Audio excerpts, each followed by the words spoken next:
Baik, sebelumnya Ibu mau absen dulu. Di sini ada yang tidak berangkat? Ini. Coba kita cek. Yang pertama ada Putri, mana? Saya Bu, hadir. Oke, Putri hadir. Kemudian Intan. Saya Bu hadir. Intan hadir. Umay? Saya.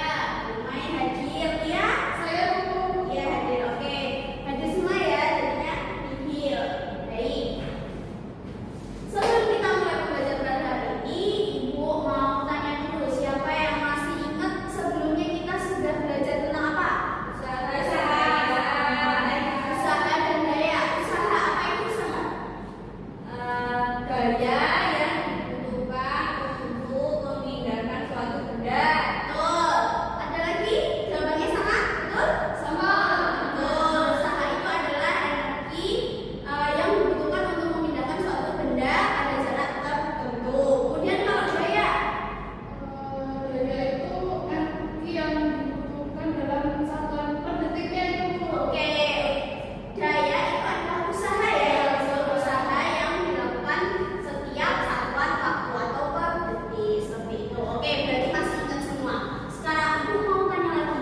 Di sini siapa yang pernah main ke air terjun? Oh, Mbak Putri, udah pernah ya? Oke. Di sana Mbak Putri ngapain? Di sana itu lihat aja itu ada kincir airnya. Bu. Oh, iya di air terjun ada kincir airnya. Mbak Putri di sana tahu nggak itu kincir airnya buat apa? Apa ya? Bu? Ada yang pernah tahu yang lain?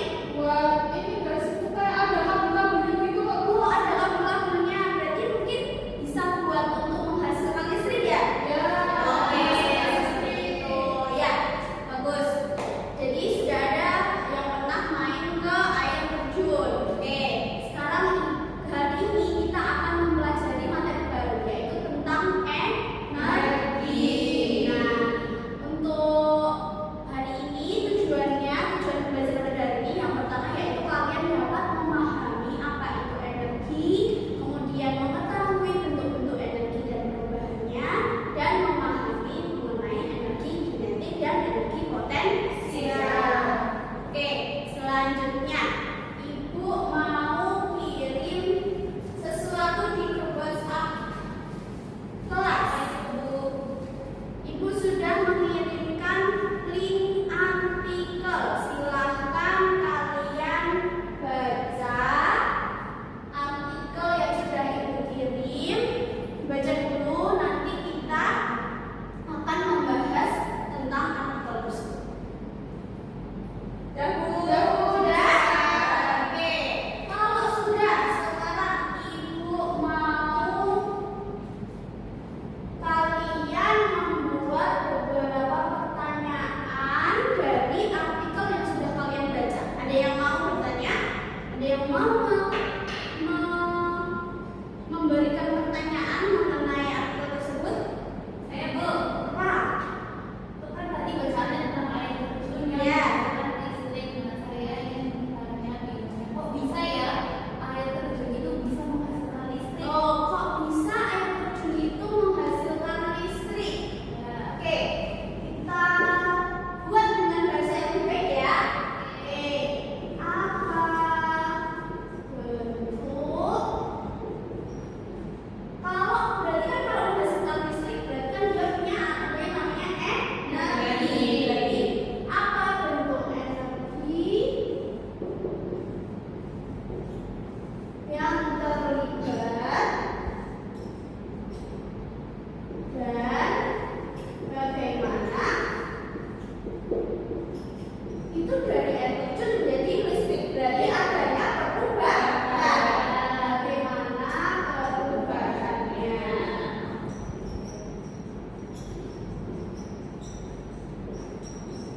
Oke, kemudian ada yang mau bertanya lagi? Saya Bu.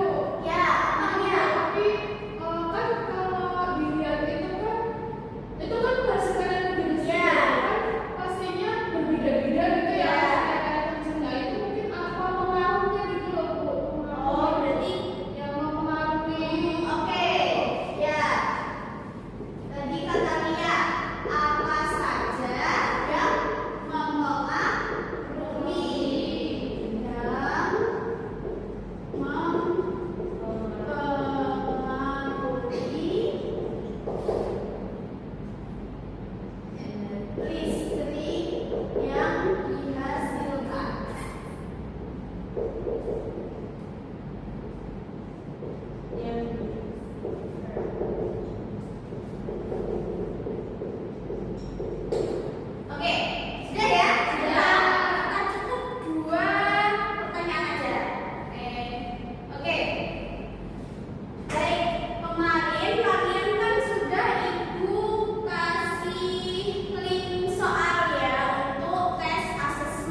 ketinggian air terjunnya itu 20 meter. Jadi dengan rumus energi potensial massa kali gravitasi kali ketinggian hasilnya adalah 2.900 joule. Oke, betul.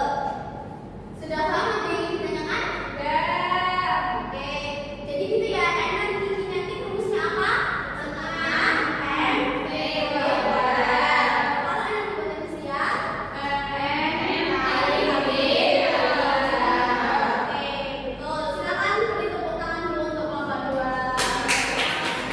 Oke, terima kasih.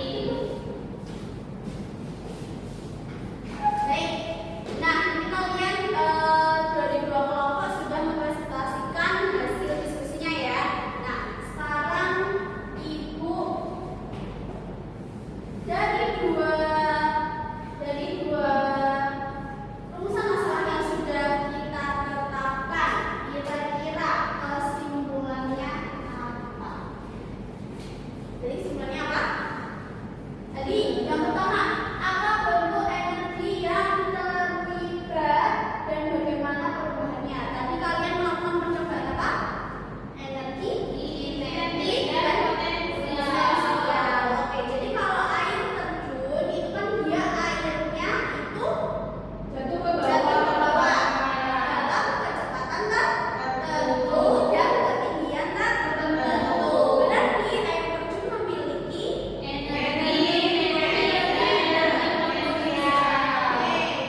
Nah, ini dia. Siapa yang tahu ini orang di sini lagi ngapain tuh? Lagi bermain skateboard. Jadi sebelumnya ibu mau menjelaskan dulu. Jadi kan tadi ada yang namanya energi kinetik dan potensial. Nah, energi kinetik dan potensial itu dia selalu jadi setiap benda itu memiliki energi kinetik dan energi potensialnya, apalagi dia memiliki ketinggian.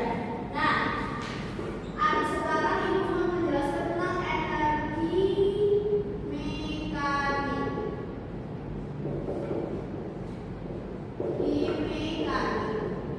Energi mekanik itu adalah penjumlahan dari energi kinetik dan energi potensial. Nah, sekarang bisa kita lihat di sini. Coba ya, sekarang kita dari atas. Nah, ini di bagian bagan itu energi potensialnya lebih tinggi. Energi potensialnya tinggi, tetapi energi kinetiknya nol. Kemudian kalau dia turun, kalau di bawah energi potensialnya dia nol. Energi kinetiknya tinggi. Karena kalau di bawah dia memiliki ketinggian atau tidak? Berarti energi potensialnya pasti akan nol atau kecil. Tetapi ketika energi potensialnya nol, energi kinetiknya pasti akan tinggi. Seperti itu. Nah, kita coba lagi ya, bisa diamati lagi. Nah, ini ya. Jadi kalau di atas dia potensialnya tinggi, tetapi kinetiknya rendah. Nah, seperti itu. Oke, sampai di sini ada yang ingin ditanyakan? Sudah jelas? Sudah? Oke. Sekarang ibu mau membagikan link untuk mengetahui pemahaman kalian. Apakah kalian sudah paham atau belum ya? Oke. Silakan kalian akses linknya yang sudah ibu kirimkan ke grup WhatsApp. Silakan dikerjakan dulu ya, cuma ada sedikit kok soalnya. Susah bagus. Enggak susah. Ya, silakan. Sudah?